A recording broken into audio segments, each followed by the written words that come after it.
कुरुक्षेत्र के युद्ध क्षेत्र को विशाल सेनाओं के आवागमन की सुविधा के लिए तैयार किया जा रहा था। उन्होंने हाथियों का इस्तेमाल पेड़ों को उखाड़ने और जमीन साफ करने के लिए किया। ऐसे ही एक पेड़ पर एक गौरैया अपने 4 बच्चों के साथ रहती थी। जब उस पेड़ को उखाड़ा जा रहा था तो उसका घोंसला जमीन पर गिर गया, लेकिन चमत्कारी रूप से उसकी संतानें अनहोनी से बच गई। लेकिन वो अभी बहुत छोटे होने के कारण उड़ने में असमर्थ थे। कमजोर और भयभीत गौरैया मदद के लिए इधर उधर देखती रही। तभी उसने कृष्ण को अर्जुन के साथ वहां आते देखा। वे युद्ध के मैदान की जांच करने और युद्ध की शुरुआत से पहले जीतने की रणनीति तैयार करने के लिए वहां गए थे। उसने कृष्ण के रथ तक पहुंचने के लिए अपने छोटे पंख फड़फड़ाए और किसी प्रकार श्री कृष्ण के पास पहुंची। हे कृष्ण, कृपया मेरे बच्चों को बचाए क्योंकि लड़ाई शुरू होने पर कल उन्हें कुचल दिया जाएगा। सर्वव्यापी भगवान बोले, मैं तुम्हारी बात सुन रहा हूँ, लेकिन मैं प्रकृति के कानून में हस्तक्षेप नहीं कर सकता। गौरैया ने कहा, हे भगवान, मैं जानती हूँ कि आप मेरे उद्धारकर्ता हैं। मैं अपने बच्चों के भाग्य को आपके हाथों में सौंपती हूँ। अब यह आपके ऊपर है कि आप उन्हें मारते हैं या उन्हें बचाते हैं।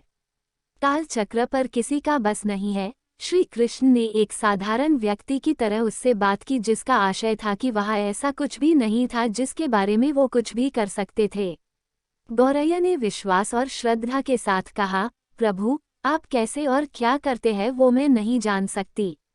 आप स्वयं काल के नियंता हैं, यह मुझे पता है।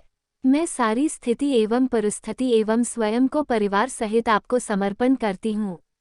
भगवान बोले, अपने घोंसले में 3 सप्ताह के लिए भोजन का संग्रह करो। गौरैया और श्री कृष्ण के संवाद से अनभिज्ञ अर्जुन गौरैया को दूर भगाने की कोशिश करते हैं। गौरैया ने अपने पंखों को कुछ मिनटों के लिए फुलाया और फिर अपने घोंसले में वापस चली गई।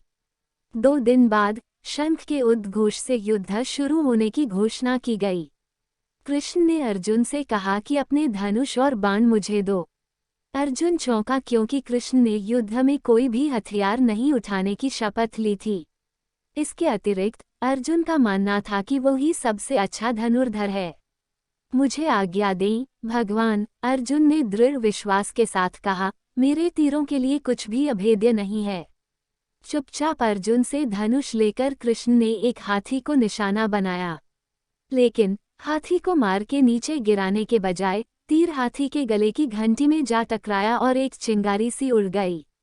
अर्जुन ये देखकर अपनी हंसी नहीं रोक पाई कि कृष्ण एक आसान सा निशान चूक गए। क्या मैं प्रयास करूं? उसने स्वयं को प्रस्तुत किया। उसकी प्रतिक्रिया को नजरअंदाज करते हुए कृष्ण ने उन्हें धनुष वापस दिया और कहा कि कोई और कार्रवाई आवश्यक नहीं है। लेकिन केशव, आपने हाथी को क्यों तीर मारा?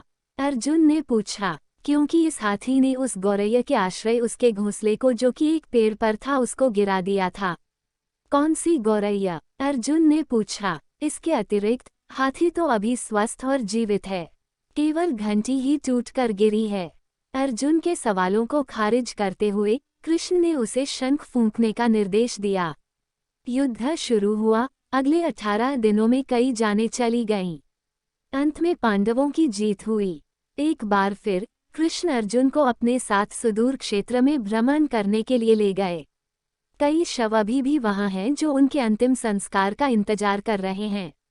जंग का मैदान गंभीर अंगों और सिर, बेजान सीढ़ियों और हाथियों से अटा पड़ा था।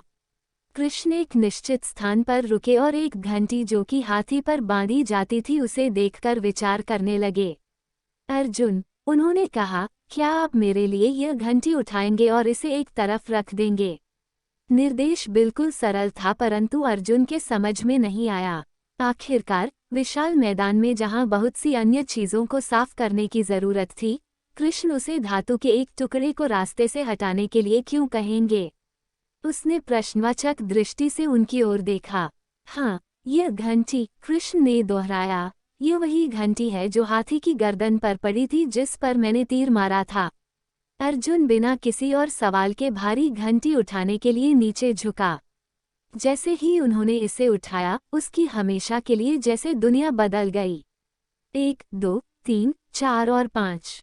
4 युवा पक्षियों और उसके बाद एक गौरैया उस घंटी के नीचे से निकले। बाहर निकल के माँ और छोटे पक्षी कृष्ण के इर्द गिर्द मंडराने लगे एवं बड़े आनंद से उनकी परिक्रमा करने लगे। 18 दिन पहले काटी गई एक घंटी ने पूरे परिवार की रक्षा की थी।